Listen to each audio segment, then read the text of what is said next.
बाबा जी, जब जीवन में सब कुछ होते हुए भी खालीपन लगे तो क्यों लगता है? बेटा, खालीपन इसलिए लगता है क्योंकि भौतिक सुख आत्मा को पूर्ण नहीं कर सकती। असली संतोष आत्मा और परमात्मा के मिलन में है। अगर तुम्हें सब कुछ होते हुए भी अधूरापन लगे तो ध्यान और भजन का अभ्यास करो। आत्मिक साधना ही उस खालीपन को भर सकती है।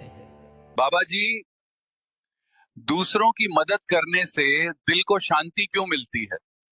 बेटा, जब हम दूसरों की मदद करते हैं तो हम केवल उनका भार हल्का नहीं करते, बल्कि अपने दिल का बोझ भी उतारते हैं। मदद करने से आत्मा को संतोष मिलता है और भीतर का प्रेम बढ़ता है। ये वही ऊर्जा है जो हमें भीतर से खुश और हल्का बना देती है। बाबा जी, जब दुख इतना बढ़ जाए कि सहा न जाए तो क्या करें? बेटा, दुख का समय हर किसी के जीवन में आता है, लेकिन यह स्थायी नहीं होता। जब दुख असहनीय लगे तो ध्यान में बैठ जाओ और ईश्वर का नाम जपो। ये आत्मा को संबल देगा। समय सबसे बड़ी औषधि है और ये घाव को धीरे धीरे भर देता है। बाबा जी, अहंकार रिश्तों को क्यों तोड़ देता है? बेटा, अहंकार वह दीवार है जो प्रेम और विश्वास के बीच खड़ी हो जाती है। जब हम केवल अपनी सोच और इच्छाओं को सही मानते हैं, तब रिश्ता कमजोर होने लगता है। अगर हम मैं को छोड़कर हम को अपनाएं, तो रिश्ते लंबे और मजबूत बनते हैं। बाबा जी, जब रिश्तों में दूरी आ जाए तो क्या करें? बेटा, दूरी केवल शरीर की नहीं, दिल की होती है। अगर संवाद बंद हो जाए तो रिश्ते कमजोर हो जाते हैं। दूरी को मिटाने के लिए अहंकार छोड़ो और पहल करो। सच्चे दिल से माफी मांगो और अपनी भावनाओं को सरल शब्दों में व्यक्त करो।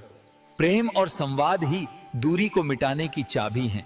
बाबा जी, असफलताओं से बार बार टूटने पर हिम्मत कैसे बनाए रखें? बेटा, असफलता अंत नहीं है, बल्कि सफलता की ओर एक कदम है। हर असफलता हमें यह सिखाती है कि हमें और धैर्य और मेहनत की जरूरत है। यदि हम हार मान लें, यही असली असफलता है। लेकिन जब हम गिरकर भी उठ खड़े होते हैं, तो वही संघर्ष हमें महान बनाता है। जीवन में धैर्य और निरंतरता ही सफलता का मंत्र है। बाबा जी, विश्वास एक बार टूट जाए तो दोबारा क्यों कठिन होता है? बेटा, विश्वास कांच की तरह है।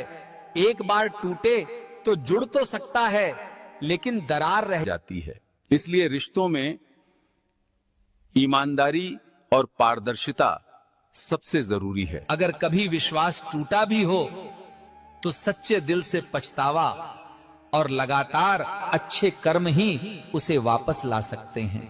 तो अगर सवाल जवाब आपको पसंद आए हैं तो माया की लीला को लाइक और सब्सक्राइब जरूर करें। अगर आपके कोई सवाल हैं तो कमेंट जरूर करें।